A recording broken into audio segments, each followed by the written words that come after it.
വന്നല്ലോ രാജകുമാരി. അച്ഛമ്മയുടെ പൊന്നുമോള് വന്നല്ലോ. അച്ഛമ്മേ. അല്ല, മന്ത്രിക്ക് കോളേജിൽ വലിയ യാത്രയൊക്കെ ആയിരുന്നു കേട്ടു.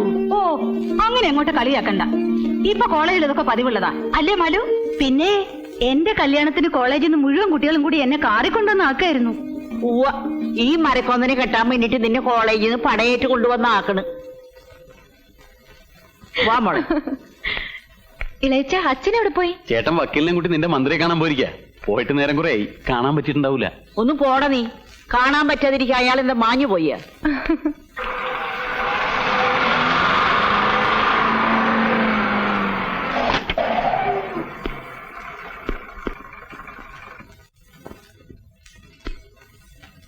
എന്താണ് വക്കീല്? ആ, അവിടെ ആരെങ്കിലും ഉണ്ടെങ്കിൽ ഒന്നും കൊണ്ട് വരാൻ പറ. എന്നെ കൊണ്ട് ഒറ്റയ്ക്ക് ആവില്ല, അതൊന്ന് പിടിച്ചു തരാൻ പറ. ആരും ഇല്ലടാ അവിടെ വക്കീലൊന്നും സഹായിക്കാൻ. എന്താ? ഒന്ന് പിടിച്ചു കൊടുത്തേടാ. അവിടുന്ന് ഏതാണ്ടൊക്കെ കൊടുത്തു വിട്ടുണ്ട്. ആ,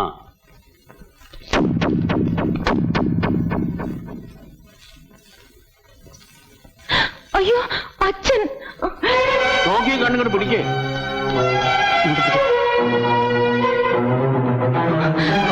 ഈശ്വര.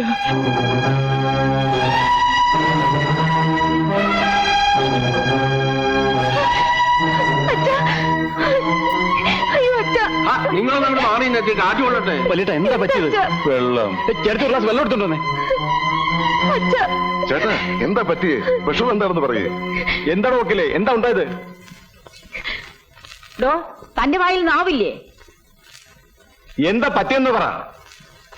ഞാനത് എങ്ങനെയാ പറയണത്? തൊള്ളോണ്ട് താനത് പറയണ്ടോ? ഈ കല്യാണം നടക്കൂല.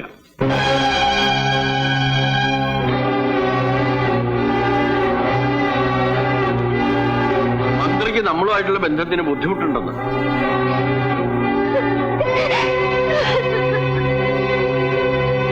മന്ത്രിയെ കൊണ്ട് അങ്ങനെ പറയിച്ചതാ നമ്മുടെ കൊച്ചിന്റെ കല്യാണം മുടക്കാൻ.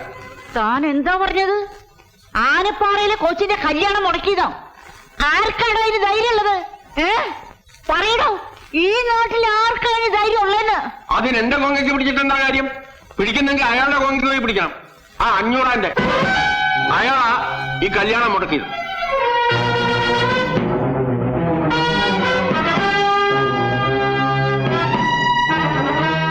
MLA കൊണ്ട് 500 പറയിച്ചു. ഈ കല്യാണം നടന്നാൽ മന്ത്രിസഭയ്ക്കുള്ള പിന്തുണ പിൻവലിക്കുന്നു. ഒടുവിൽ മന്ത്രിസഭ വീഴുന്നായപ്പോ മന്ത്രി കല്യാണത്തിൽ നിന്ന് പിന്മാറി.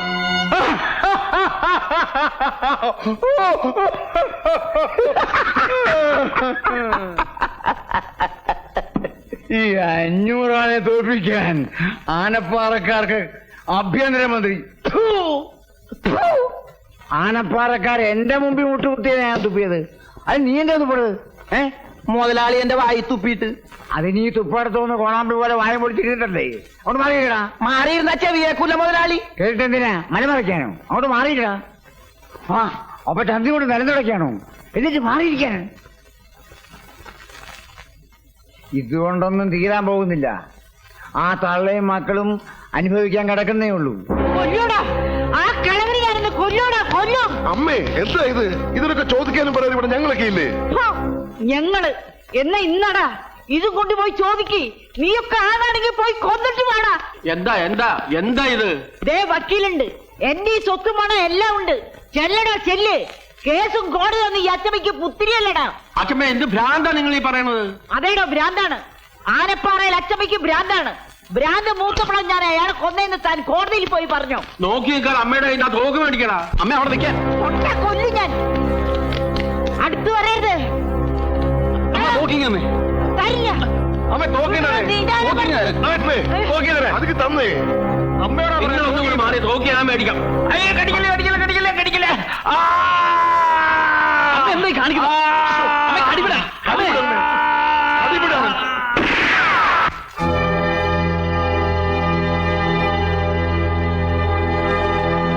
അസലെ ഇതിലും വലിയൊരു അടി അവർക്കിനി കിട്ടാനില്ല. ഇനിയിപ്പോ ഇവിടത്തെ കുട്ടികൾക്ക് സ്വസ്ഥമായി ജീവിക്കാമല്ലോ. ഇവിടുത്തെ കുട്ടികൾ ഇപ്പോഴും സ്വസ്ഥമായിട്ട് തന്നെയാണോ ജീവിക്കുന്നേ? മുതലാളി, ജീവിക്കണമെന്ന് പറഞ്ഞ ഇതൊരു ജീവിതമാണോ മുതലാളി?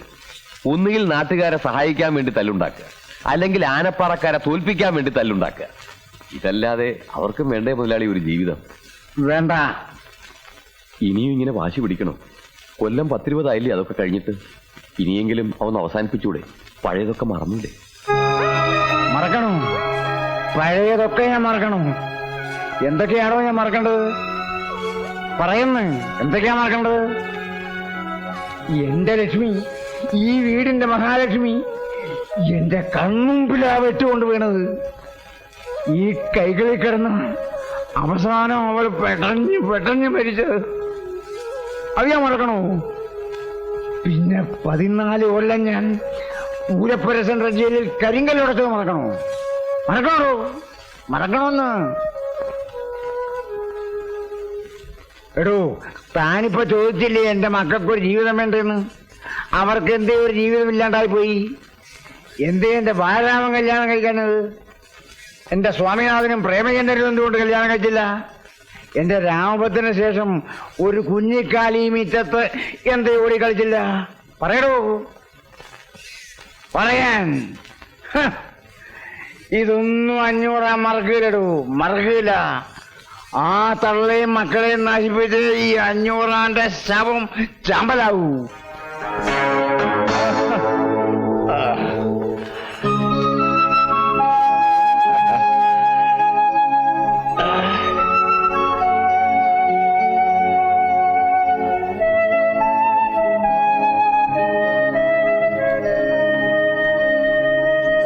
കൊണ്ടുപോണ്ടോ നീ? അവന്റെ ഒരു വിശറി. അകത്ത് പറയുന്നത് തീയാനുള്ള തീ, അത് വീശി കെടുത്ത നീ ആദ്യം. എടാ, നിന്റെയൊക്കെ അച്ഛൻ മരിക്കണവരെ 500 തോറ്റിട്ടില്ല, തോക്കാൻ ഞാൻ സമ്മതിച്ചിട്ടില്ല. നിന്നെയൊക്കെ പ്രസവിച്ച കണക്കിൽ പോലും ഞാൻ വിട്ടുകൊടുത്തിട്ടില്ല. അവിടെ 500 ഭാര്യ 4 പ്രസവിച്ചപ്പോ ഇവിടെ ഞാനും പ്രസവിച്ചടാ, നിങ്ങൾ 4 തടിയന്മാരെ. പക്ഷേ ഇപ്പോഴാണ് എനിക്ക് മനസ്സിലാവണത് 500 ജനിച്ചത് ആണുങ്ങളും എനിക്ക് ജനിച്ചതൊക്കെ ആണും പെണ്ണും കെട്ടവന്മാരാണെന്ന്. ഭൂമി, ദേഷ്യപ്പെട്ടതുകൊണ്ടായില്ല. അമ്മ പറയുന്നതിലും കാര്യമുണ്ട്. നിങ്ങളെ പോലെ 4 ആൺമക്കളല്ലേ അവിടെ 500 ഉള്ളൂ. എന്തുകൊണ്ട് ഇത്രയും കാലമായിട്ട് നിങ്ങൾക്ക് അവരെ ജയിക്കാൻ പറ്റിയിട്ടില്ല? ബുദ്ധി ഇല്ലാഞ്ഞിട്ടോ, ശക്തി ഇല്ലാഞ്ഞിട്ടോ, പണമില്ലാഞ്ഞിട്ടോ ഒന്നുമല്ലല്ലോ. നിങ്ങളെക്കാൾ യോജിപ്പ് അവന്മാർക്ക് അവിടെ ഉള്ളതുകൊണ്ടാ. അവിടെ 500 പറയുന്നു, മക്കൾ അനുസരിക്കുന്നു. ഇവിടെ അതാണോ സ്ഥിതി? നിങ്ങൾക്ക് ഓരോരുത്തർക്കും നിങ്ങളുടെ ഭാര്യമാർ പറയുന്നതല്ലേ വലിയ കാര്യം? അങ്ങനെ പറഞ്ഞു കൊടുക്ക് വക്കീൽ അങ്ങോട്ട്.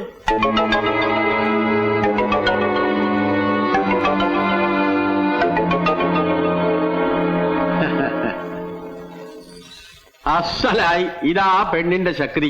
പോയപ്പോ വാല് പോലെ കൂടെ പോയത് കണ്ടോ? ഇതുപോലെ അവന്മാരും 4 വഴിക്ക് ആകണമെങ്കിൽ അവിടെ ഒരു പെണ്ണ് വേണം. അവിടെ പെണ്ണില്ലാത്തതാ അവരുടെ ശക്തി. അവിടെ ഏതെങ്കിലും ഒരുത്തന്റെ മനസ്സിലേക്ക് ഒരു പെണ്ണെന്ന് വന്ന് നോക്കട്ടെ. പിന്നെ നിങ്ങളും വേണ്ട, വക്കീലും വേണ്ട, കേസും വേണ്ട, കോടതിയും വേണ്ട, ഒന്നും വേണ്ട. എല്ലാം അവള് ചെയ്തോളൂ. 500 കുടുംബം കുഴിച്ച് കുളം തോണ്ടുന്ന കാര്യം ആ പെണ്ണ് നോക്കിക്കോളൂ.